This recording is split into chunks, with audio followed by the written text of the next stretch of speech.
और तमाम मज़ाहिब के लोगों के लिए जो उनकी सोच और फ़िक्र है, वाकई ऐसी सोच और फ़िक्र का आदमी इस हिंदुस्तान में मिलना बहुत मुश्किल है। हमें हमारे गैर मुस्लिम भाई और दलितों ने भी वोट करा हमें कि हमारी एक हिंदू बहन भी जीत कर आई है और बहुत सारे हमारे हिंदू भाई भी जीत कर आए, हालांकि पंडित हैं वो, लेकिन वो हमारी पार्टी के साथ जुड़े हुए हैं।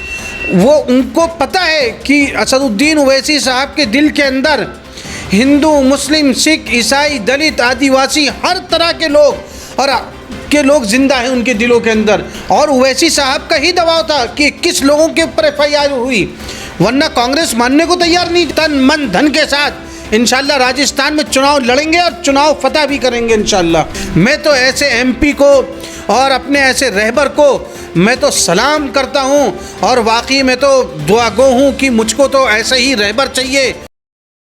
कि असदुद्दीन ओवैसी साहब पहले दिन से ही इसी बात को कहते हैं कि हमें सेकुलरिज़म को मजबूत रखना है, हमें हिंदू, मुसलमान, सिख, ईसाई, आदिवासी, दलित, तमाम मज़ाहिब के लोगों का वोट चाहिए। और उसी को देखते हुए गोरखपुर के अंदर एक हमारी हिंदू बहन जीती।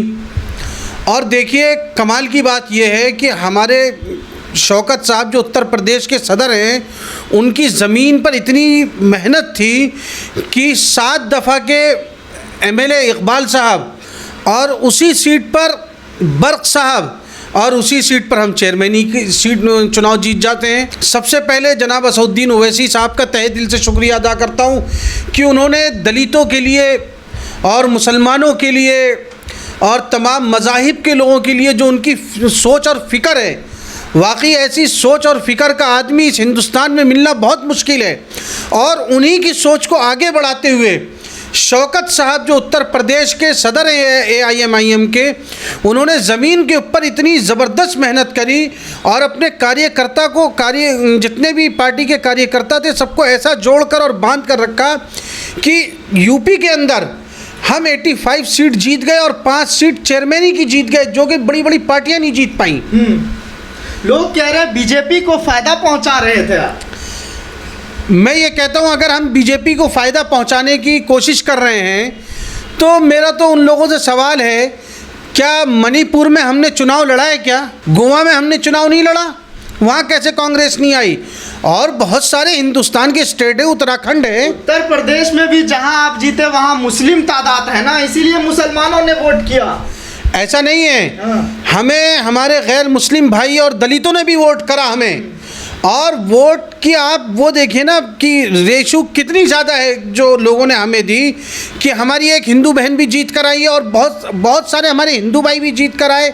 और ख़ुद जो हमारे धामा साहब जो गाज़ियाबाद के हमारी पार्टी के बड़े ज़िम्मेदार हैं, उन्होंने ज़मीन पर उतर कर ख़ुद बहुत मेहनत करी। धामा साहब हालांकि पंडित हैं वो, लेकिन वो हमारी पार्टी के साथ जुड़े हुए हैं। वो उनको पता है कि असदुद्दीन ओवैसी साहब के दिल के अंदर हिंदू, मुस्लिम, सिख, ईसाई, दलित, आदिवासी, हर तरह के लोग जिंदा हैं उनके दिलों के अंदर। और वो इंसानियत के ऊपर सबसे मोहब्बत रखते हैं। ये सबसे बड़ी बात है। इसलिए हमारी पार्टी हर जगह पूरी मेहनत कर रही है, पूरी कोशिश कर रही है। और हम तो जनाब असदुद्दीन ओवैसी साहब का तहे दिल से शुक्रिया अदा करना चाहते हैं कि राजस्थान के अंदर नासिर और जुनैद को जो मारा गया, जो कत्ल करा गया नासिर और जुनैद का, कांग्रेस सरकार खामोश बैठी हुई थी। वहाँ पर गहलोत की सरकार खामोश थी।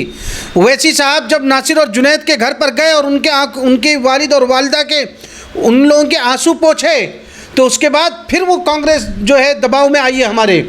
और ओवैसी साहब का ही दबाव था कि 21 लोगों के ऊपर FIR हुई, वरना कांग्रेस मानने को तैयार नहीं थी कि इनका मर्डर हुआ है। और मोनू मानेसर के ऊपर भी FIR हुई। तो ये हमारा ही तो दबाव था। जब उनको लगने लगा कहीं ऐसा ना हो कि ओवैसी साहब राजस्थान में ना उतर जाए चुनाव में, तो इंशाल्लाह हम राजस्थान के अंदर तन मन धन के साथ इंशाल्लाह राजस्थान में चुनाव लड़ेंगे और चुनाव फतह भी करेंगे इंशाल्लाह। और हमें उम्मीद है इंशाल्लाह अब की जो विधानसभा चुनाव होने हैं यूपी के अंदर, हम बहुत ज़्यादा सीटें लेकर आएंगे इंशाल्लाह। योगी के गढ़ में आपने कमाल किया है। मैं उसी बात को तो आपसे बार बार कह रहा हूँ। आप इस बात को मत कहिए कि योगी के गढ़ में, मैं इस बात को बार बार कह रहा हूँ, उत्तर प्रदेश का जो चुनाव होगा, उत्तर प्रदेश के चुनाव के अंदर आप इस बात को देख लीजिएगा कि जो भी सरकार बनेगी वो इंशाल्लाह हमारे बगैर नहीं बनेगी। इम्तियाज़ जलील साहब जब मुरादाबाद में संभल में अगर वो रैली करते हैं, शफीकुर बर्क साहब को वो न्योता देते हैं, दावत देते हैं, आ जाइए ना, गले लगते हैं।